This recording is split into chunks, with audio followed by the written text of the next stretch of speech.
Coffee, big cup, and hello. Welcome to another episode of the Gilmore Way Podcast. I'm Kate. And I'm Laura. And this week is a very special week because we are honored to have among us some of the best Gilmore fans that we know gathered here together for Friday night dinner to talk about our favorite show and why it still garners so much devotion after all these years.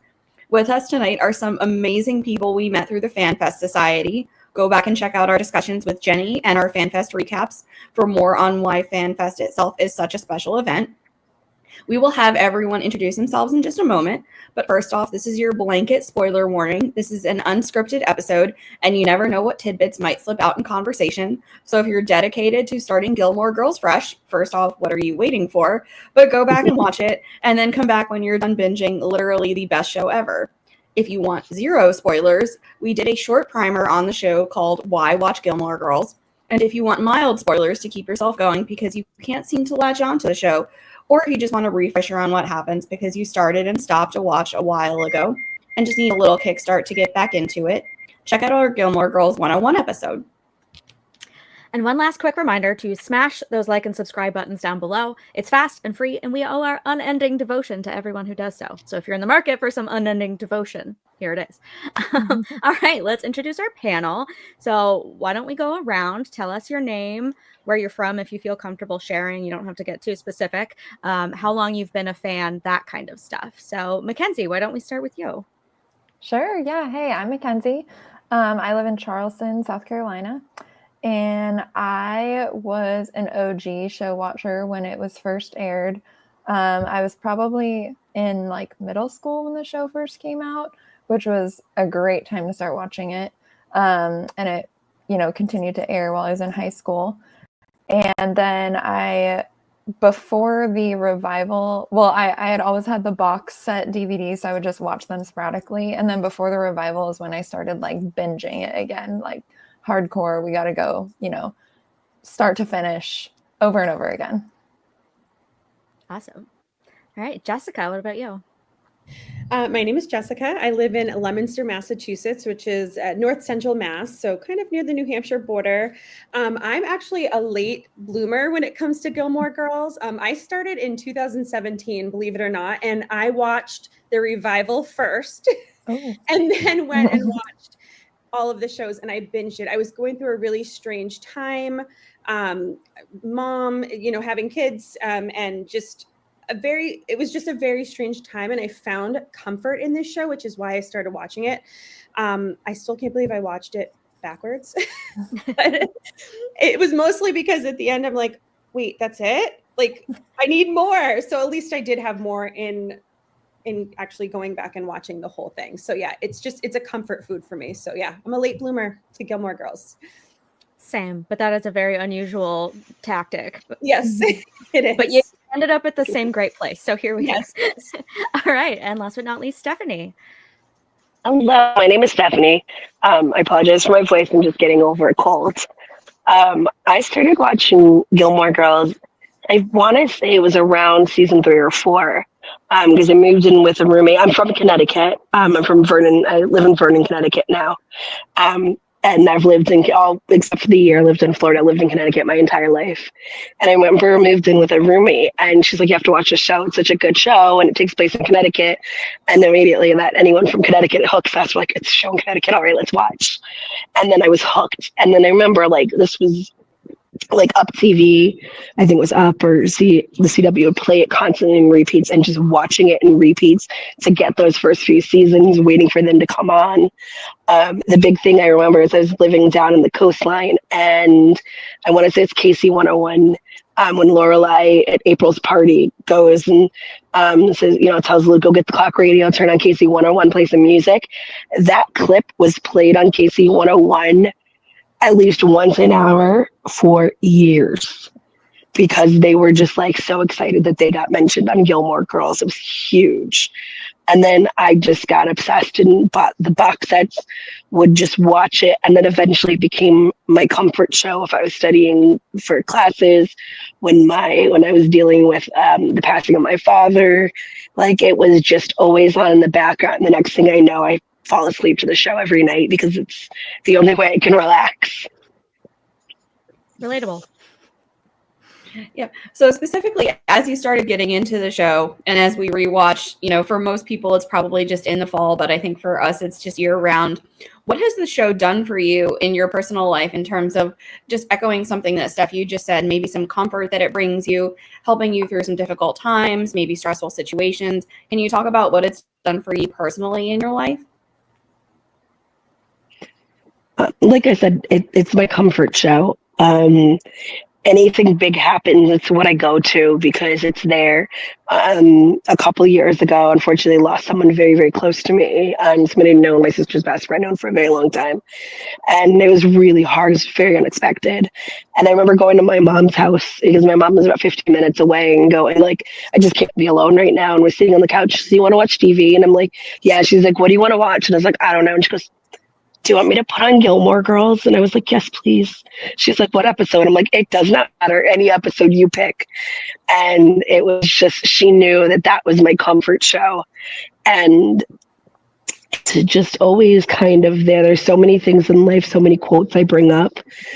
Jumped forward to the Fan Fest. The Fan Fest got me, because of the Fan Fest, I got jumped into my second job that I do because something that happened at Fan Fest. And it's just always been that. It just somehow turned into my comfort show because it's not super sad, and it's got its funny moments, and it's got its real life moments, and it's got its very relatable moments.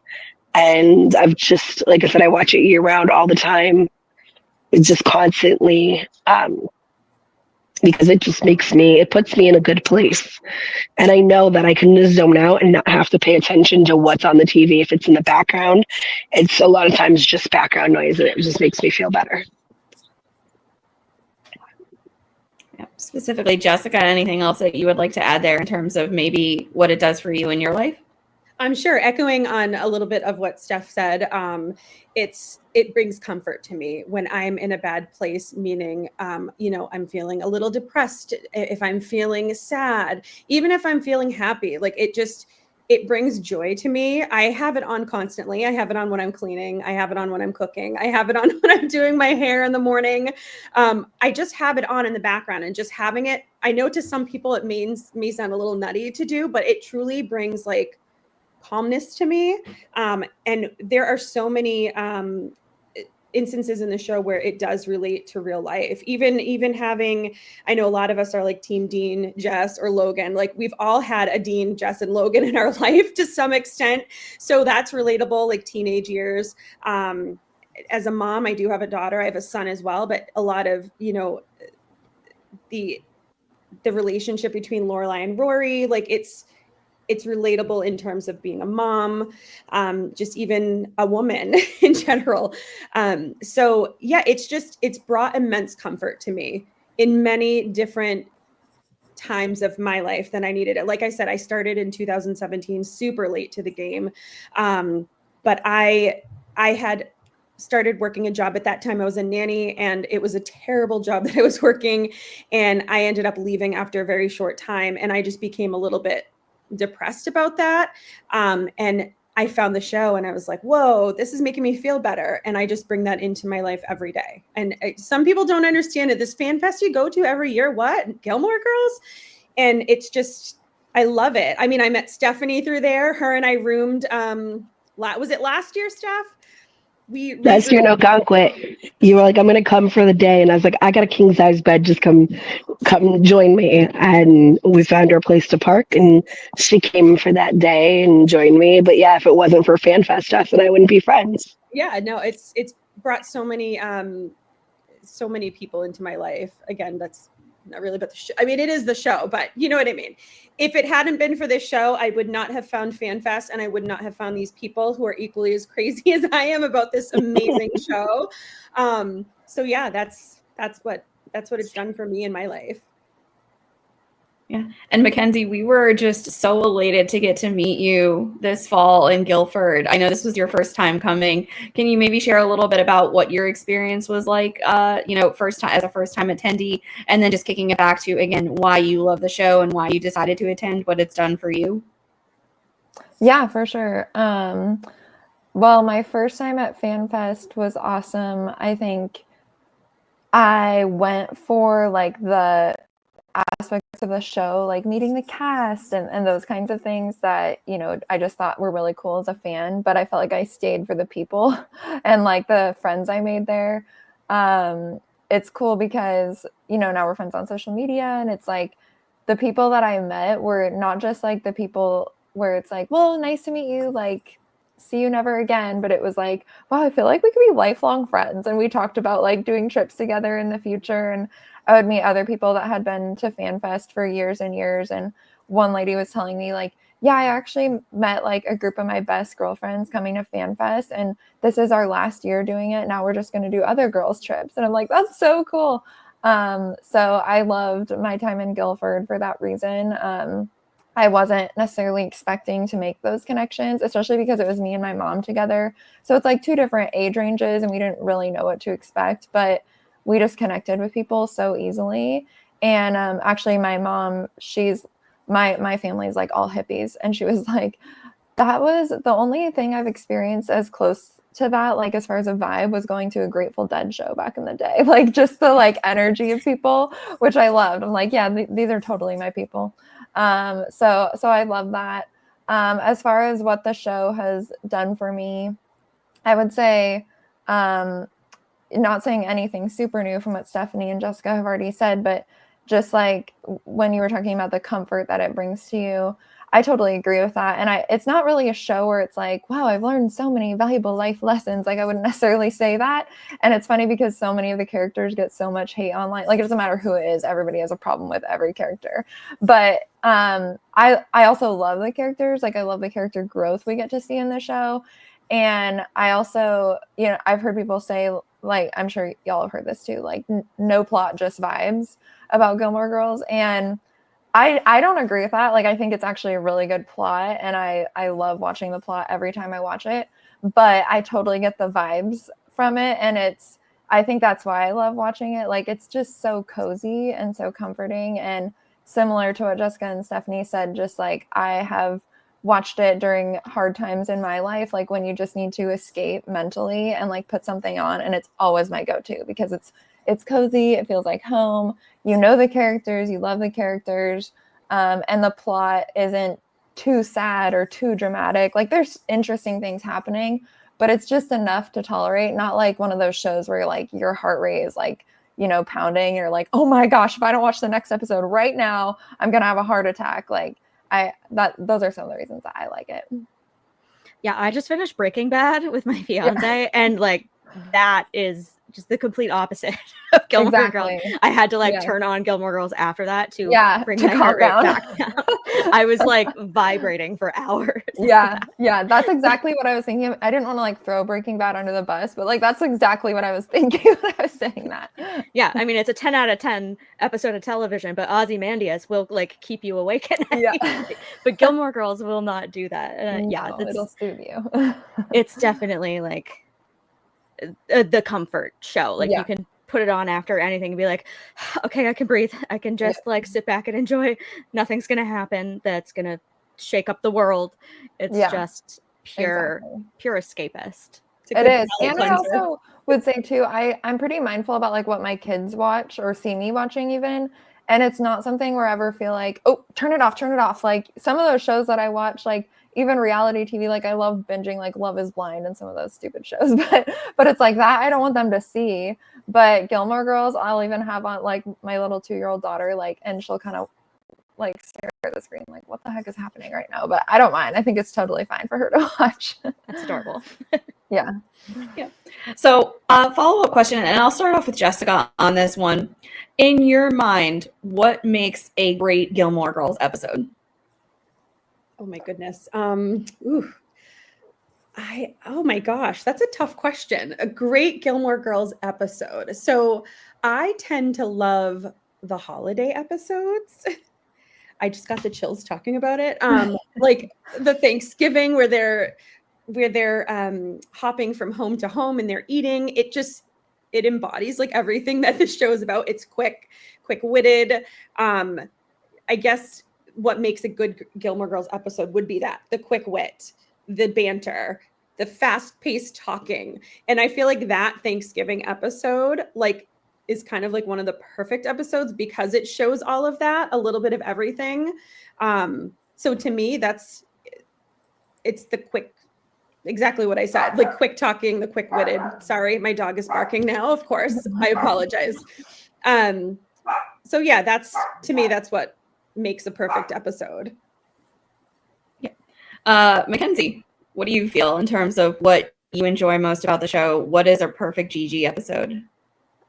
So kind of back to what I was saying earlier of like, I don't want something to stress me out. No matter how many times I watch Gilmore Girls, like anytime there's character drama, I'm like, no, please don't break up this time or whatever. Even like in season 7 when Lorelai and Chris are splitting up, even though I don't think she belongs with Chris, I'm still like, no, you can work it out. Like I hate it when my characters that I love are going through something hard, I guess. But so to me, I like a really cozy episode. So I think like the Bracebridge dinner is a favorite episode of mine. Like I just love them getting into character, and there's some good plot. Like I like that Dean and Jess are both in it. Those kinds of things. Another one that I love as far as like mom and daughter, and that's another thing, is I was raised mostly by a single mom, and so we did watch it together when I was growing up. And I love the mother-daughter episode of the Lorelai's first day at Yale. I think that's just a really good episode. That's so fun, and it's so exciting for Rory to watch her kind of on this new journey. Like there's been so much buildup in the seasons to this point, and it's just really good. Like it's a little sad, but it's no drama or anything. So those, I think those are my top 2 favorite episodes. So yeah, little to no drama, cozy feelings, and just getting to see the characters do like something new and exciting. Yeah. Steph, we'll kick it over to you for this one. See, I'm a little bit of the opposite, where I like the drama episodes. I like when things happen, like they shoot Gilmore's with the dance marathon is my absolute favorite episode. Like if I'm falling asleep and that comes on, like, oh no, I gotta watch this episode. And Friday Night's All Right for Fighting, where they have the epic Friday night blowout, like right after she goes back to Yale, and they have that.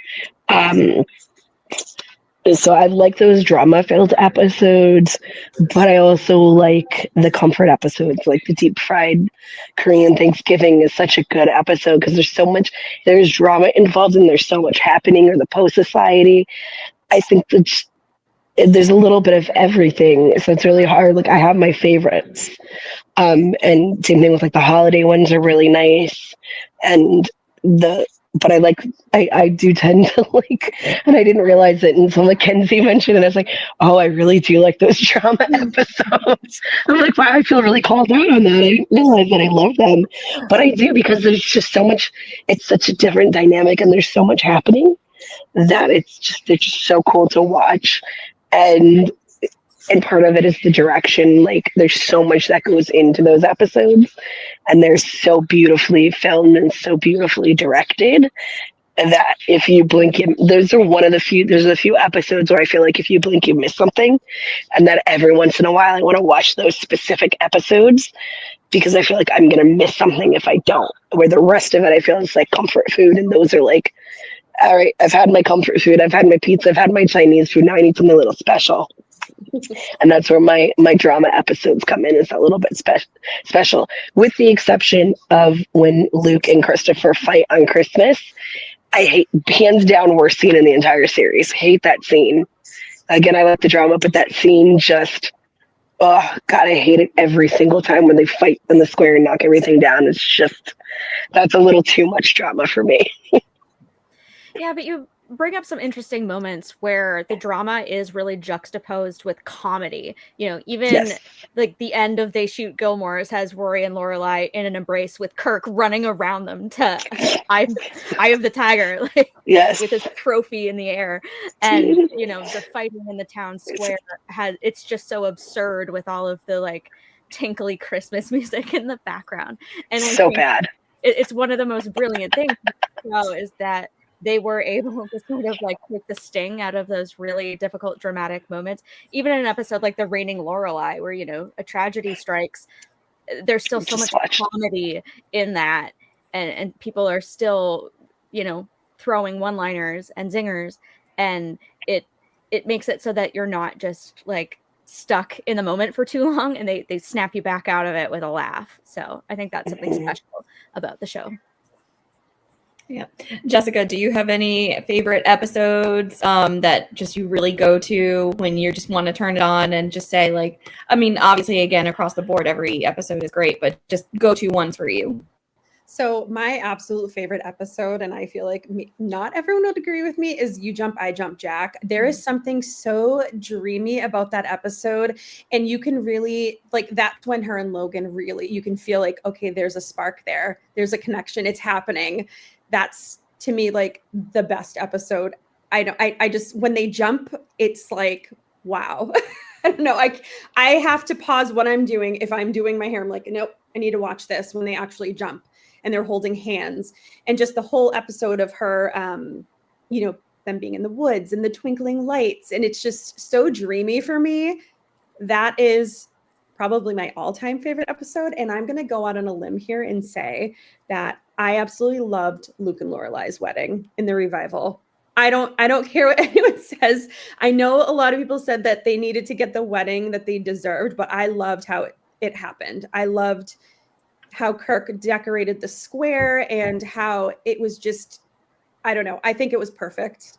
The music, I cry every time it goes on. I'm sappy and I will cry at some episodes, and that's one of the ones. So I'd say out of all of them, those are probably my top two episodes that are my favorite.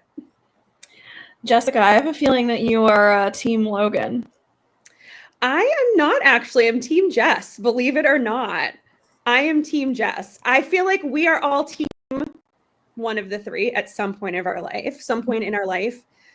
But I'm definitely Team Jess. I don't know. I think they should have ended up together. I'm secretly hoping that is his baby, but I don't think it is.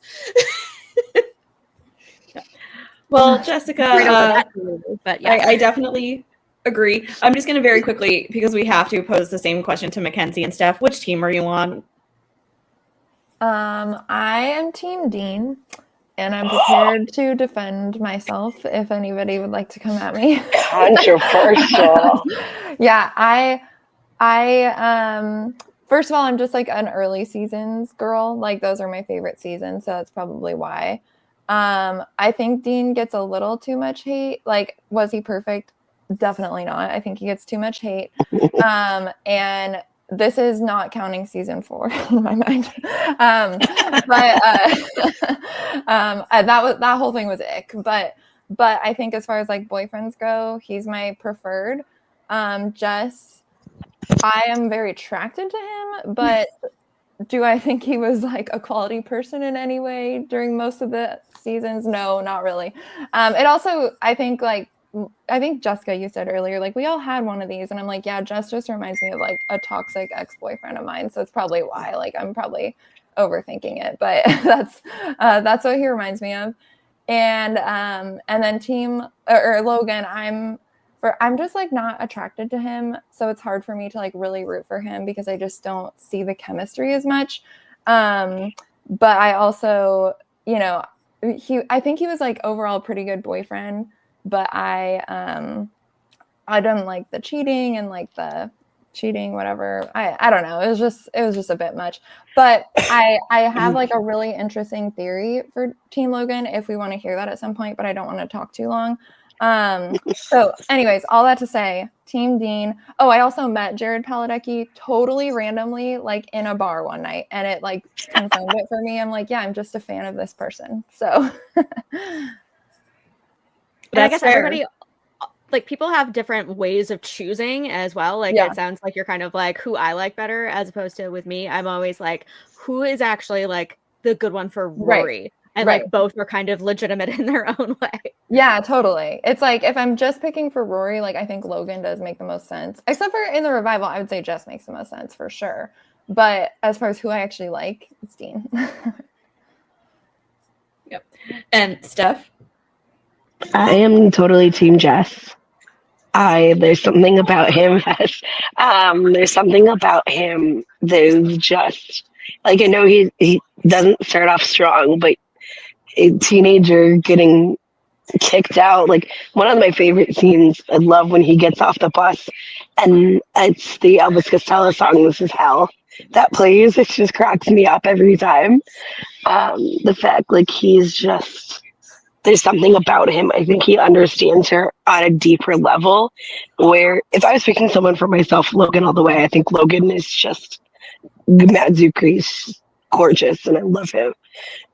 But there's something about, well, Milo also, but there's something about Jess, like, he understands the reading and then the intellectual side of it.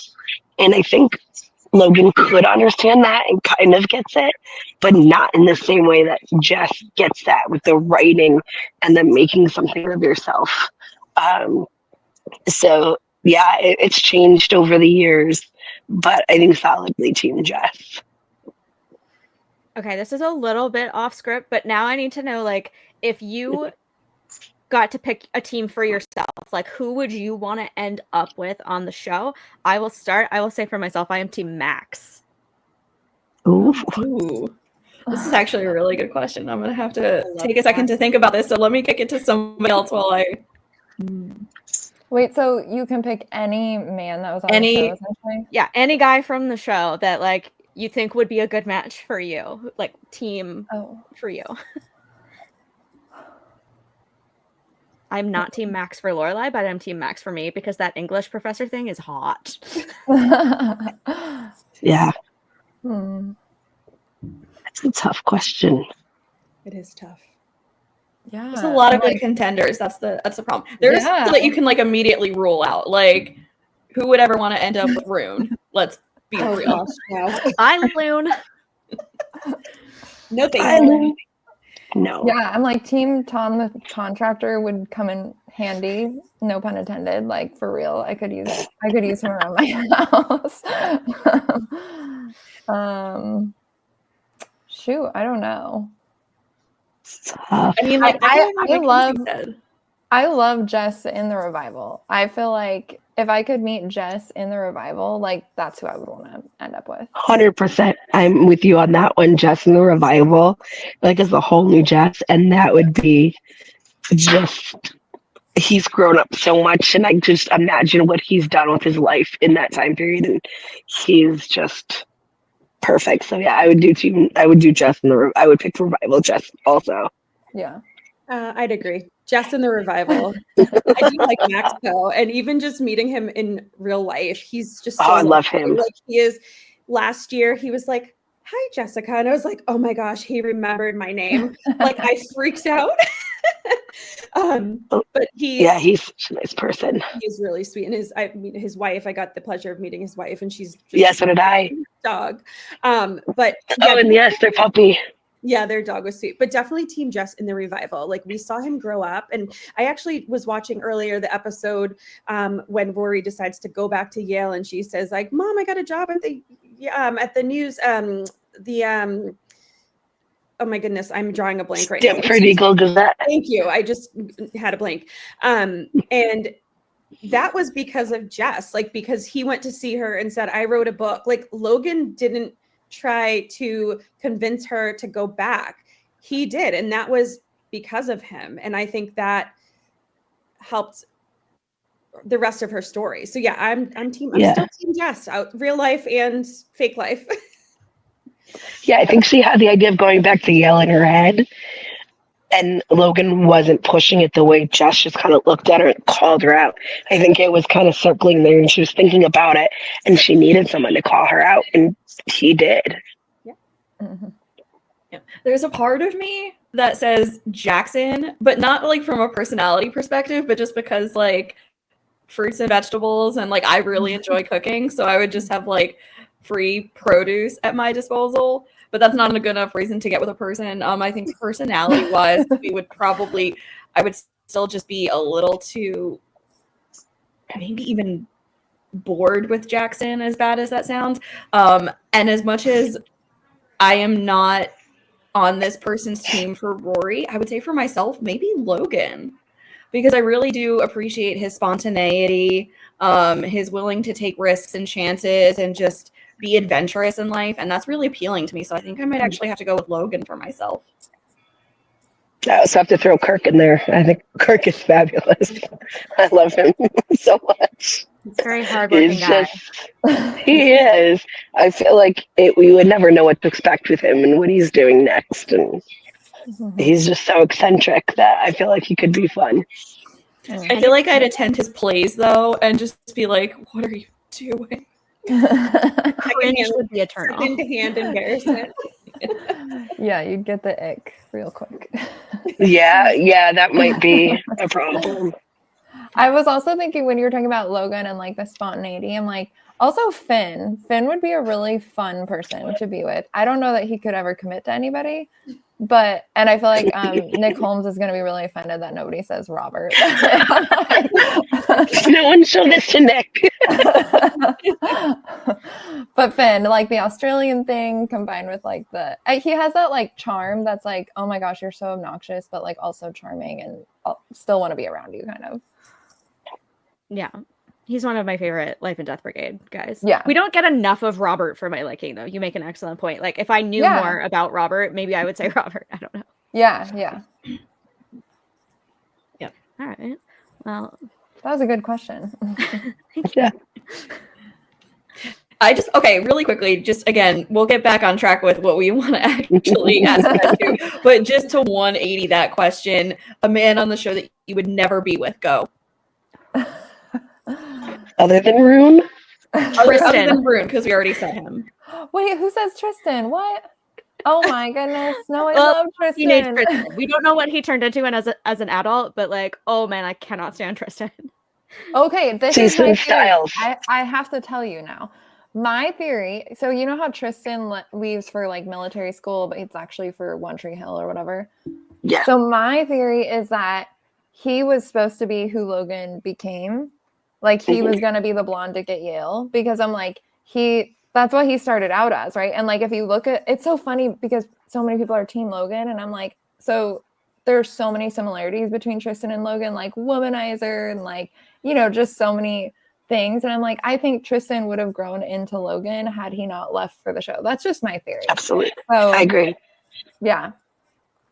We actually have an episode planned on that at some point, so we'll dig into it. Okay, good. I'm excited. And I shouted out in there, Jason Styles. Digger. I can't stand him. I can't stand that character. I'm in my rewatch. I'm in those seasons. I actually just watched The Reigning Lorelai this morning before I got ready to come to work. And it just reminds me how much I hate him. His quirkiness just irks me. And I like Chris Eichman, the actor, and other stuff because I've seen him in Maisel, and I'm like, okay. Yeah. I wouldn't mind meeting him in real life. Like, I wouldn't mind if he came to FanFest, but oh god, I hate Digger Styles. I am not Team Digger for sure. I love Digger, and I would love that second bedroom. I'd be like, yeah, see you in the morning. Yeah, I'm gonna get a good night's sleep. Thank you. I would have gone home and never gone back. I mean, like, I'm done. I'm out. Bye. See you. Yeah, no, would not have lasted. I can't take him. I can't stand Christopher. Like I'm not even gonna lie. Fast forward through, is it season 7? Like I can't do it. I think I don't like how he's kind of a deadbeat dad. I don't like how he's sort of aloof and he's there, then he's not there, and then I don't like him. I don't like him. So yeah, that's someone I could never be with, is Christopher. I don't like how he was in the wedding when he in the vow renewal of Emily and Richard. It irks me. He irks me. I don't like him. You're not the only one. Yeah. Interesting. I don't think I'd ever sorry. want to be with Christopher either. But just to throw out a name there that maybe hasn't been said already, Marty. I just think he's a little bit too spineless, as harsh as that may sound. I want somebody who's going to surprise me with things. Maybe just, and again, maybe that's why I picked Logan, because I do appreciate that spontaneity.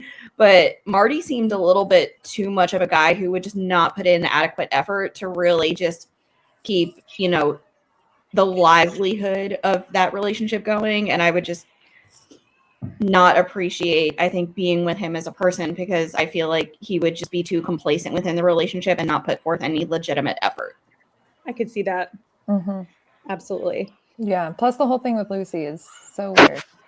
So Yeah, weird. they didn't do him well in the last season. No, They did him really, really awful. Like, I don't think he was that bad of a person, and they made him just awful with the lying and yeah. But that goes back to being spineless. Like, he could have been honest and said, I know her. I've been friends dated with her. guys. We hang out all the time. But no, he's. I didn't even think of. Yeah, I didn't think of Marty, but Marty. And Mackenzie was saying that just reminds her of an ex. Marty definitely reminds me of my ex-fiance, who would the same kind of thing, like just wanted to please. He was a people pleaser, wanted to please everybody, wouldn't stand up to anybody, and I didn't even think. I just forget about Marty because of that. Yeah. I was gonna say Max probably. Sorry, Kate. He kind of. I don't know. He just didn't do it for me. And I thought the relationship course was very strange. Like, it was 0 to 100 to 0 to 100. It was all over the place. And I felt like I actually never really felt like he, when you said spineless, I kind of thought of Max, I guess. I'm like, yeah, I don't know. He was just, I didn't feel like he owned the relationship and his actions in it super well. And it was a big turnoff for me. But I will say probably my least favorite man on the whole show is Strobe. I think he's so rude in every scene he's in. And I'm like, yeah, who would marry him? I would pick Max over him any day. Strobe is so rude to his wife and to his kids and his granddaughter. It's just shocking. If Strobe was the last man on Earth, I guess, we're wrapping up shop here, folks. It was a good run for a couple billion years there, but we tried. Yeah, Francine was pretty spineless too. Yeah. But to your point on Max, I don't like him for Lorelai. I think they weren't good for each other. Yeah. Because Lorelai was so avoidant and Max was so attached. And that's why I said he'd be good for me, because I'm the kind of person where I'm good for 0 to 100 if there's compatibility there. Yeah, and, sure. He was acting in reaction to her pulling away constantly and not giving him what he needed, and just being like, oh, we're gonna get married, but I haven't even really thought about how this is gonna work at all. Yeah. Whereas, if you're serious about a relationship and you're mature, that isn't as much of a problem, I guess. Yeah. But yeah, that's where I fall on Max, but all excellent selections. All right, Laura, where are the rails? Can we get some rails? Yeah, let's go back to getting on those train tracks. We've talked about some of our favorite episodes, some of our favorite seasons of the show, but just for more of components of the show that you appreciate, what continues to have you keep watching time after time again? Do you appreciate maybe the acting the most, the writing, the dialogue, maybe even some of the camera work? What stands out for you aside from show elements itself, but maybe some behind the scenes stuff, or just feel free to highlight maybe some actors or actresses that you appreciate as well.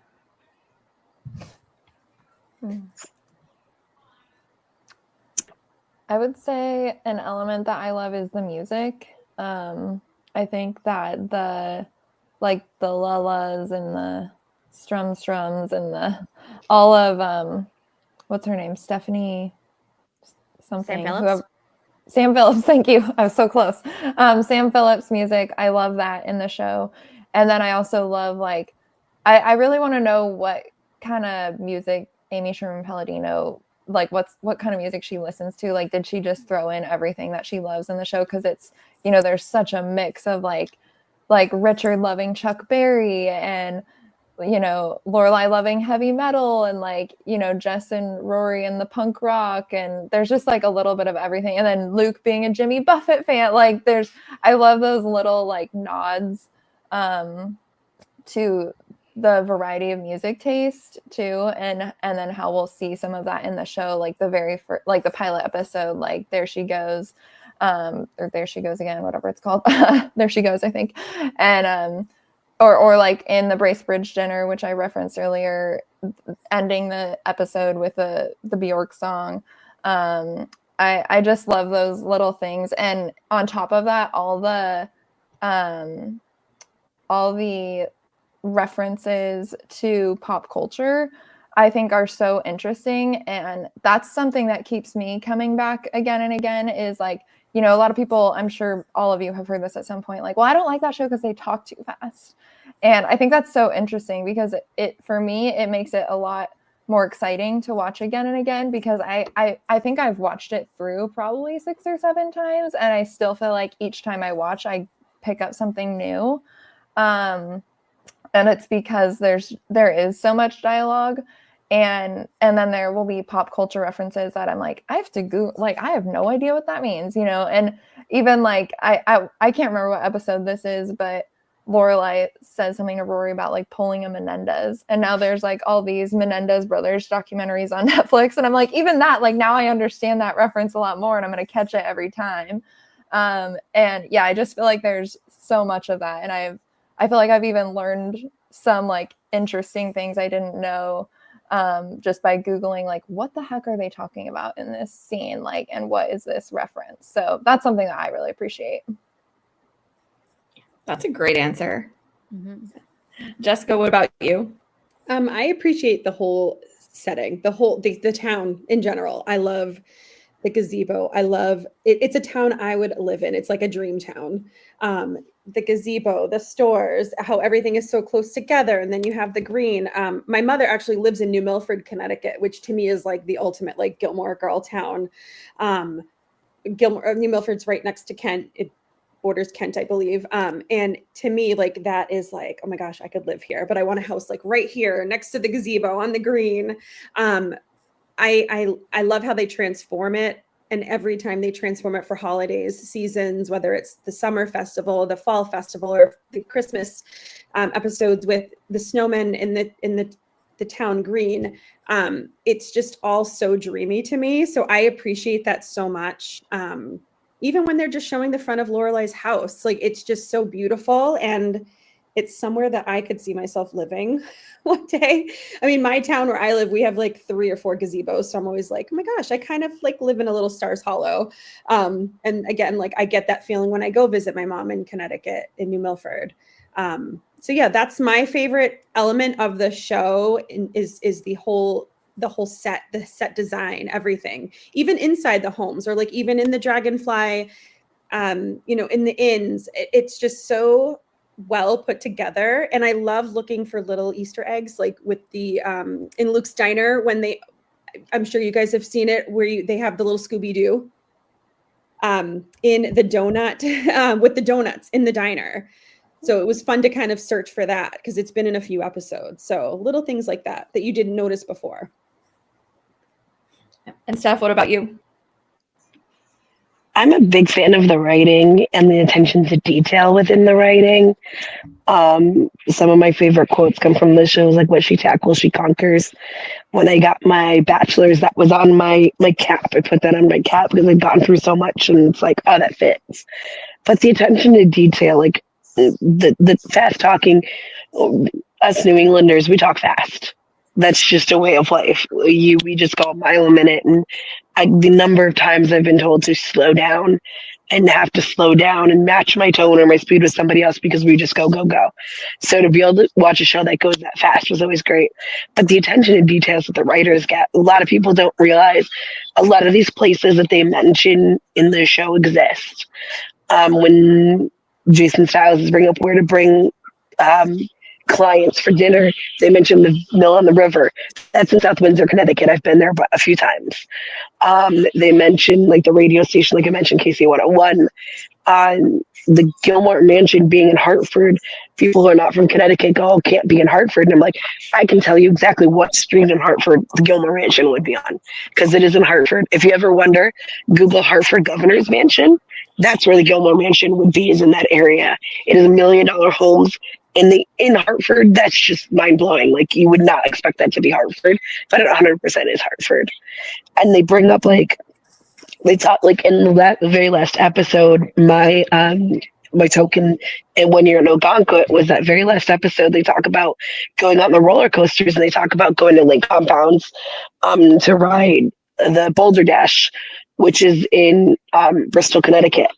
And then my token this past year for Fan Fest was the mention of Record Breaker Inc. because that it doesn't exist anymore, but that used to exist on the Burlington Turnpike in Connecticut. So all these little things when they bring up certain, like they brought up New London, they brought up Groton, they brought up Woodbury, all these are Connecticut towns.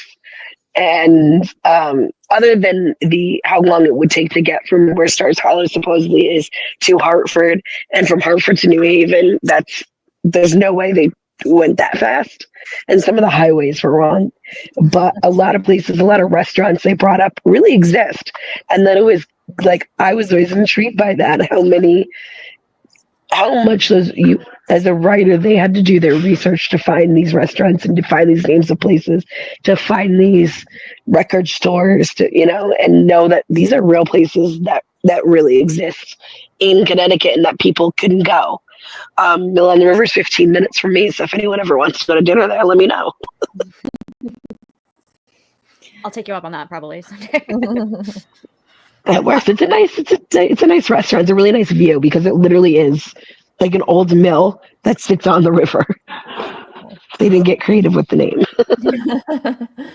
Yep. No, but I do appreciate that all three of you brought up really different responses to that. And I think they're all things that are just really well highlighted and exemplified in the show. But pinballing off of that a little bit, as we get into 2025 now, we will be celebrating 25 years of Gilmore. How do you feel the show is holding up after all of this time? Do you think it is still, merit worthy in terms of something that you should be binging, that people would still want to get into?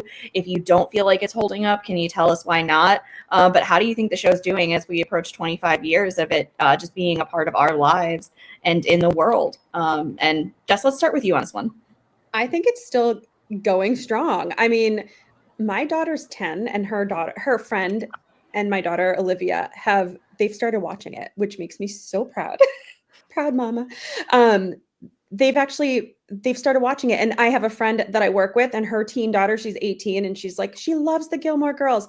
So I feel like more people are seeing like there is like a Gilmore Girl culture, and they're starting to watch it and get into it. And it's also like a lot of, like Mackenzie said, like the pop culture references from like way back in the day. So it's bringing, I guess, teenagers now that are watching it, like back to my time, because I'm old, back to my time.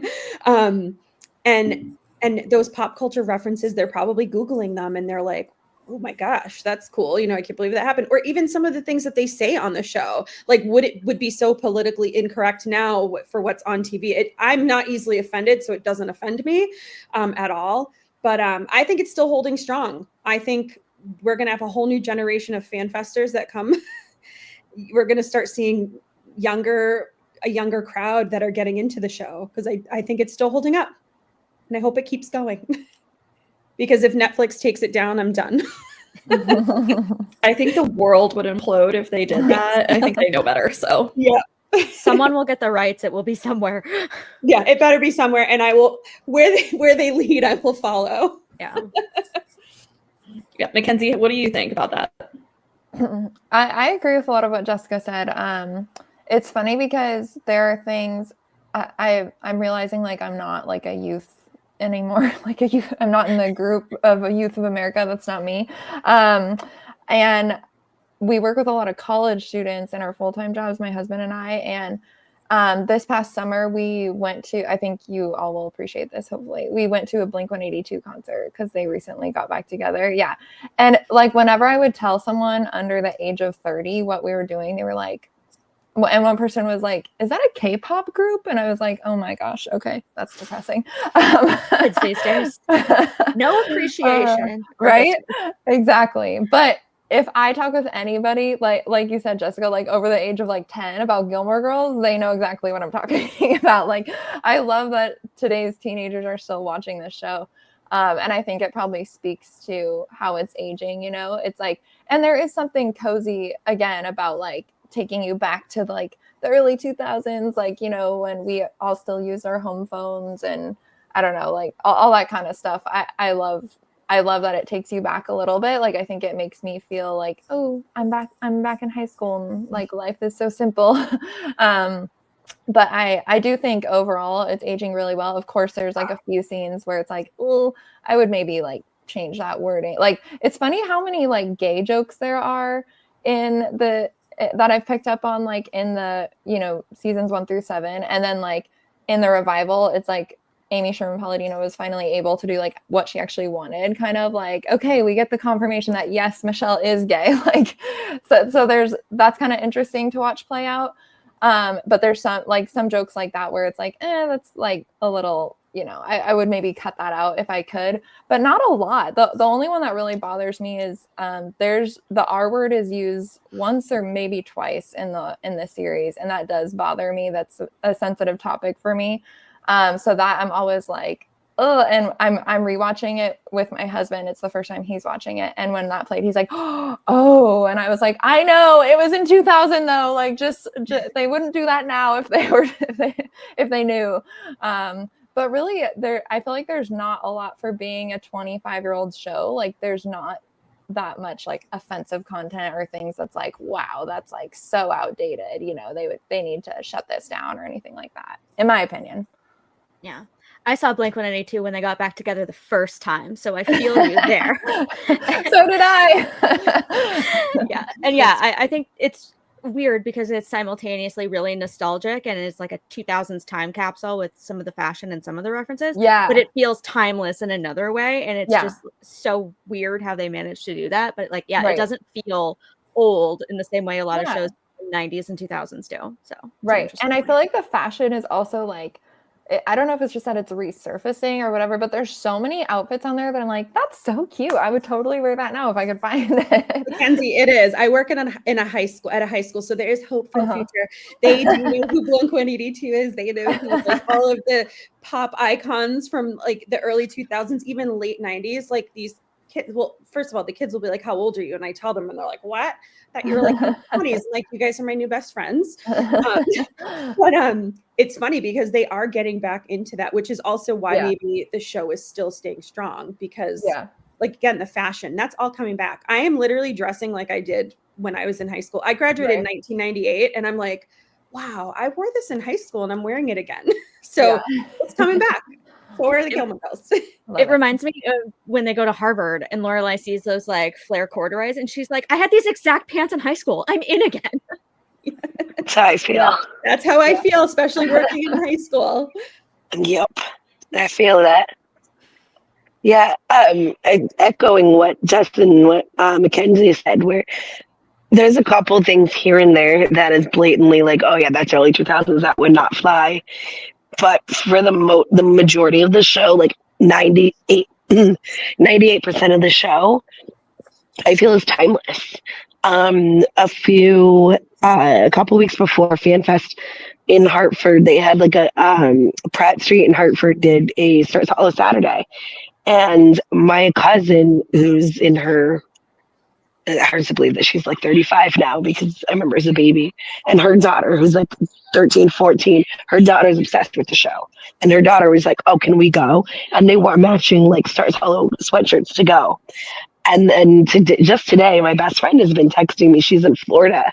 One of the towns near them had Stars Hollow Sunday, and she dressed her son and daughter, call my niece and nephew, they're 2 and 3, as Lorelai from Lorelai's first day at Chilton, with the shorts and the boots and the pink tie-dye. And then she dressed her son like Luke with the backwards baseball cap. It's the cutest thing ever. And I know, and I can't wait, because if the FanFest is still going on like 8 or 10 years, they will be going. And I know they will be watching the show. And like, I connect with people I work with people who are my age. I graduated the same year. I'm old like Jessica is. Graduated in 98 also. But like I talk to people in their 20s, who love the show and in their teens and younger who are discovering the show and who are loving the show and think it's fantastic. Like, I can't tell you how many cool points I scored with the 14-year-old when I told her that I met Miss Patty in real life and that I've met Max Medina and really another guy who plays Max Medina and show pictures. And she's just like, wow. And my other cousin too, another cousin, her daughter is like 18, same thing, loves Gilmore Girls, and was just could not believe who I've met because of the fan fest. So I believe it's something that will endure because a lot of these references are topical. Like the fashion is cyclical, it's coming back again. And other than a couple of words and phrases and things here and there where you're like, oh, that wouldn't fly, like the majority of it would, and you're finding it renewed because I feel like the parents that grew up watching it are now showing it to their kids who are showing it to their kids, and it's going to keep going. Like I said, my niece and nephew are 2 and 3, and they're going to be diehard Gilmore fans in a few years. I'm waiting for it. Auntie Steph's planning it. Yeah, it's so delightfully intergenerational. Like you can watch it with your parents and your kids, and like everybody's going to have a good time. Oh, yeah. I think we can all agree that it's hopefully going to continue to hold up over the next few decades, and for however long this show can remain on Netflix going centuries from now. But there are still people out there who I think would see Gilmore Girls, maybe even hear the show's title or hear what it's about and think, I'm not going to like that. That's not going to be a show for me. I'm not going to enjoy it. Or perhaps have even started season 1 and just have not loved it, don't want to continue, fell off before season 2. What would you say to somebody who has never seen the show to get them to watch it, to motivate them to, give it a shot? Or someone who maybe started watching the first few episodes, fell off. What would you say to get them back into it? I would say give it a chance. My cousin actually, she knew that I was going to FanFest, and she's like, I'm gonna start watching it. She lives in Florida. She's like, is it gonna pick up? Like, I don't know if I can get into it. I'm like, just keep going. Like, I promise, like, you'll start to love it. Like, you'll be able to relate to something in the show. Like I said, everyone can relate to something. And it may not be the most amazing life lessons in the show, but it does touch you a certain way. So like I told her, just keep going, give it a chance. It's like a book, right? I read a ton. I'm a huge reader. And it took me a while to just stop reading a book, but like, I feel like if it wasn't holding my interest, but I think that Gilmore Girls is one of those things that if you keep going, you will eventually be like, oh my gosh, I can't get enough of this. Like, let me keep going. So that's what I would say. Just keep going. Give it a good, solid chance. Don't give up after like 1 or 2 episodes. You have to keep going. Yeah, I agree with Jessica. I would tell them keep going, keep watching. There's so much more in there. There's so much more to it. The deeper you get into it, the more fleshed out the storylines get. The fun little things to watch out for. Like how many jobs does Kirk have like throughout the series, and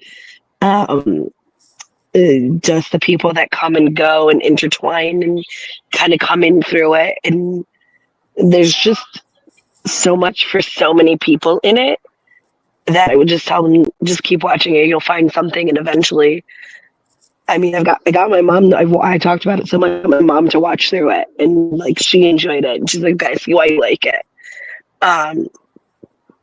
But yeah, I would just tell them keep watching it.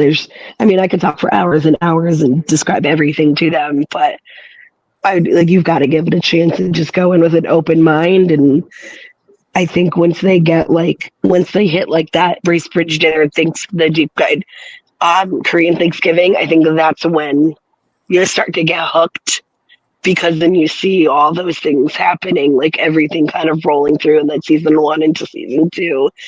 And then the ball just starts rolling. Like 3 and 4 are my favorite seasons. And then I think once you get through that, like you need the season 1 in the beginning to set everything up. And then it just starts going. And then you start to learn the people and learn the characters and get to know them. And you want to know what happens to them. So. Yeah, I agree. And I think too, like I would say now I think we all probably have it on in the background of things because we know it so well. But for anybody watching it for the first time, I would not do that because you'll get lost.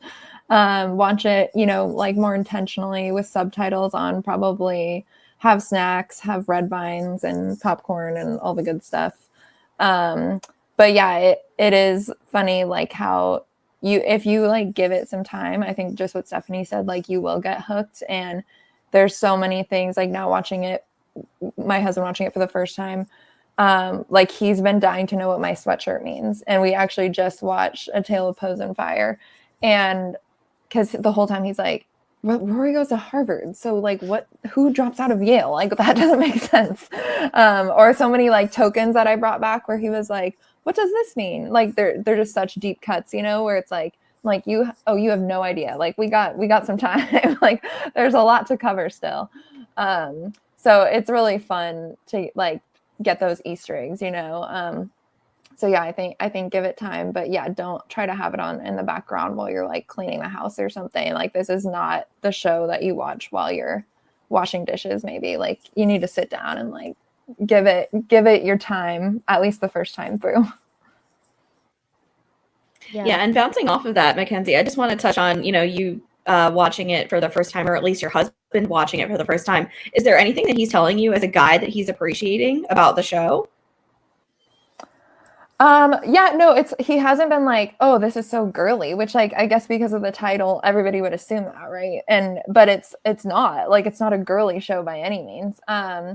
It's funny to more so watch the characters unfold. Like, and I think for him, I assume he will always hate Jess, maybe until the revival, but he's like, oh, he's such a punk. Like it drives him crazy. I think it is different when you're watching it. Like if you're someone who could be attracted to the character, then like maybe you could have more grace for them. But like for him, like, no, not at all.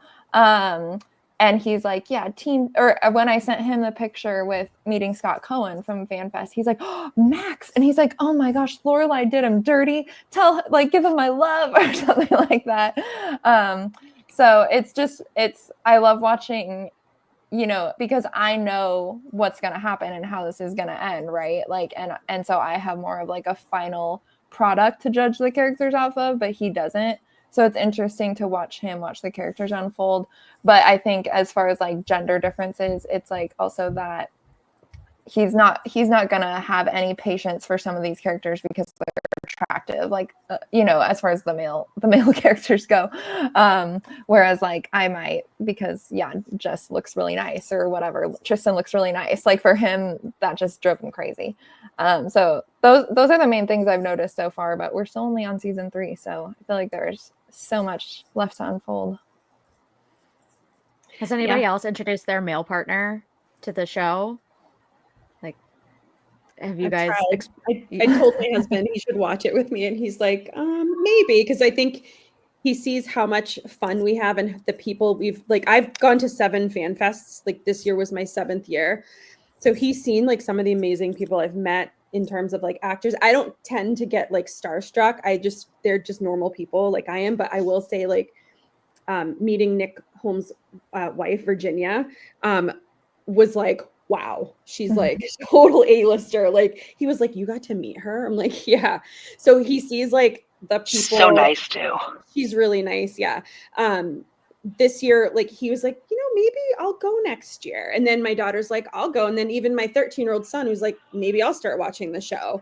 So I'm like, okay, I'm going to bring my whole family one year. But not male partner, like, but my daughter watching it, she had actually said to me, because this is her first time watching it. She said, Mom, the daughter's really mean to her mom. And I'm like, who are you talking about? She's like, Lorelai is really mean to Emily. So she like sees it a little different than us as an adult would see that relationship. She sees it as Lorelai's mean to her. So it was interesting to see like that aspect of their relationship from the mouth of a 10-year-old. So yeah, I'm very intrigued. I want to sit down with your daughter now and just be like, what other insights do you have about these characters from your perspective? That's actually really fascinating to me. Yeah. I like hearing a 10-year-old's perspective on life. Sometimes my kids just in general, like they snap me right back into like, oh, you're right, I shouldn't have done that, or I shouldn't have said it that way. So yeah, I'd love to see going forward as she continues to watch the show, her perspective on other characters and their relationships. Yeah. We've talked about maybe having a panel of men as well and being like, okay, what, do you get out of this as a guy socialized as a man in this world? But now I'm like, maybe we should do it with kids too. There are kids from the fan fest that we've seen. Yeah. And so it's just like, maybe let's get some of them and be like, what do you love about this show? Yeah. And you know what? Also, like, something could be fun is like maybe men who have never watched it and their spouses are so into it like us. Like, how do they feel about this culture that we've like immersed ourselves in? That could be really neat to see their like perspective on it. Yeah, no, I think that's a great idea. We'll have to keep that in mind about, a child's perspective on Gilmore. Or like bring on some mother-daughter pairs who watch the show together or something. Like that could be really interesting. I know that they're out there and like get like an age range of people. It'd be so fun. Yeah. I don't know. Steph, have you ever had any past partners that you tried to bring into the show who maybe just didn't love it? And what did you do to try and continue to encourage them to stick it out or give it a continued chance? I haven't. Sorry, my Bluetooth cut out. I haven't had anyone that I've had watch it with me, other than like I'm putting it on in the background and you can deal with it whether you like it or not. I got my mom to watch it, and that was the big thing. And I remember because she hated Emily. She's like, I can't stand Emily. Like, I think Emily reminded her too much of how stern her mother was. And so she had an issue with Emily, but I haven't really tried it with any partners or having them watch it. I would love to one day. I would love to absolutely get someone into it and be like, let's go. This is great. Let's watch this. Yeah. I think it's a kind of a prerequisite when you get into a relationship. It's like, you're going to like Gigi whether you want to or not. This is not negotiable here. I did do for the pilot episode when he finally agreed. I got like the Pop-Tarts, the Malamars, we had burgers for dinner. Like I did the full spread to try to like get him to understand like this is like a religious experience. It's not just a show. And I felt like that helped him to get hooked a little bit more, like got him more excited about it, to see what the hype was all about. So definitely recommend that if you're ever trying to introduce anyone to it. Yeah, that's a good strategy. Just sort of like romanticize the whole thing and be like, it's not just a show. It is a religion. Jessica and Mackenzie, as we wind down this episode, I'll just pose you that same question. Any final thoughts onto, again, what this show brings to the table for you, and just why 25 years later you're still watching it, why anyone should still continue to just have this on and give it a shot? It's almost like a free therapy session for me. Like I said at the beginning, it really is comforting for me in all situations. If I'm feeling anxious, I put it on because it does calm me down, whatever it may be. If I can't sleep at night, I put it on because it helps me go to sleep. It keeps me company. It's like a friend that's always there. And touching upon what Stephanie said, it brought me to FanFest, and it brought me to some of my best friends ever from all over the United States. I would never have met these people if it weren't for this show, for the love that I have for this show. And it's so comforting to know that I have these people every year that I get to see. We keep in touch throughout the year. Stephanie's not too far from me. We just haven't, I'm sure we will soon meet up. You're only about an hour and a half from me. And then other people, like we've said, why don't we hang out during the year? Like we're kind of close to each other. But for me, that's what it's done. It's brought this community of people, friends, forever friends that I truly feel like family, and I do love them. It's not just like I actually love these people. Like they are my blood. And that's what it's done for me. This little show, that's what it's done for me. Yeah, I love that. Yeah, I think I used the word like escape earlier. For me, it's like I have a lot going on in my life. Like I have 3 kids and just a lot of stuff going on. If anyone follows me on social media, it's a lot. And I think the show for me is like the perfect way to escape sometimes. Like when I can't, it's really hard for me because of the circumstances with my kids, like to get to FanFest. Like that took a lot of work, and obviously it's not always realistic for me to get out of the house, and so like to turn on Gilmore Girls is like my little escape. And like I said earlier in the show, it feels like home for me. So I love that, and I love kind of what it's introduced me to as well. Like that, like I think it was my Spotify that was like, clearly you are really watching this show heavily. Like you should try a Gilmore Girls podcast, and that's like how I found out that was a thing. I didn't even know to look for that. And it was listening to a Gilmore Girls podcast that I found out about FanFest. So it's like, it's cool that it's connecting me to like a bigger community, and that I'm also not just binge watching constantly, but I'm like, oh no, I'm listening to a podcast. This is much more educational or whatever. But yeah, it is cool how it's brought forth, like both Jess and Stephanie said, like friends and community in my life. And yeah, I mean, this past year was my first at FanFest, but I want to be one of those people that's like, oh yeah, and like I show up and like everybody's like, Mackenzie, not like for the attention, but just like that I have that many friends that I've made, because it's like such a fun experience, you know. So yeah, I hope to be one of those people that just has a million friends when they show up at FanFest. We'll certainly be those people for you next year. 1,000%. We've got you, Mackenzie. We've got you. Yeah. Did you get my pie this year? Did I meet you? I was giving out tiny pies. I was the tiny pie lady. I did not see the tiny pies. I have the little record breaker records. Oh wait, the what records? Record Breaker Inc. The little records. No, I didn't see that either. See, there's so many tokens that I was like, I'm mad I didn't get this, and I'm sad I didn't meet these people. Like, it didn't feel like there were 600 people there, but seeing how much I didn't experience, I'm like, yeah, there were a lot of people there, because I kept seeing the same people over and over, I felt like. So yeah, I want to go back and keep making the friends. Yeah. Kate, any final thoughts from you as we close this one out? You've heard enough from me. You'll get more. Yeah, no, I just want to echo the whole, like, how amazing it is to be engaged in this fandom. It's special, you know. Laura and I are big fandom geeks in general and have been parts of other fandoms as well. And this is the one that's been like almost exclusively positive. I've heard like one bad story out of Gilmore Girls fandom ever. And so, you know, it up against something like the Game of Thrones fandom where there's a lot of toxicity and stuff like that. Just the, like you said, the warm, welcoming, positive community that we've been able to foster as people from different places and different backgrounds has been truly singular. And I'm really glad that it brought basically all of you into my life. And like Laura and I, we sort of met tangentially through mutuals as part of another fandom. And then we both realized we loved Gilmore Girls. And now here we are, like, still besties almost 3 years later, doing a podcast and talking to other fans. And it is just so lovely to see how lasting this whole thing has been. So here's to 25 years and 2,500 more.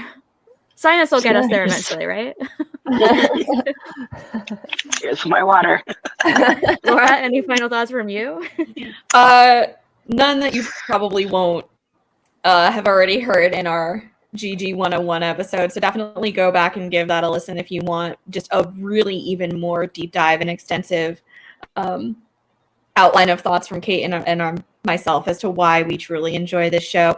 But I just wanted to, as we close this out, just say thank you to Mackenzie, Jessica, and Stephanie for coming on with us for this. It was just delightful to be able to hear all of your thoughts and your input as to why you continue to love this show as well. I think I can speak for both Kate and myself that we are just so excited and hopeful that we'll get to see all three of you next fall for the 25th anniversary and another fan fest. So just thank you for your time and coming on with us. Yes, absolutely. Thank you. Thank you for inviting me. Yeah, this is a lot of fun. Yeah, of course. Again, if you want more GG content, continue to watch the show. Go back and watch our Gilmore Girls 101 episode, as well as the primer episode that we did that is probably a little less spoilery than this one was. And on your way out, if you could just continue to do all of those YouTube things for us, please like this video, subscribe to our channel. It is one click below, and it really does help us out. We've spoken a lot about FanFest this episode. If you still just want more info on what that convention is, how you can start looking into it a little bit further and consider attending for next year. We'll include a link to the website below, as well as to a Facebook planning group where there are hundreds of fans who can answer any additional questions that you may have. Yeah, as of the time of recording, we don't have any announcements yet about even where it's going to be or when it's going to be, so we can't give that yet. But keep an eye out on their Facebook page and their Instagram and the website for details, because it truly is an event like no other, and you will not regret going ever. But that being said, thank you again to you three and to anyone watching who has joined us this weekend. And we will see you next Friday night for dinner. Bye. Thank you. Bye. Bye. Thank you.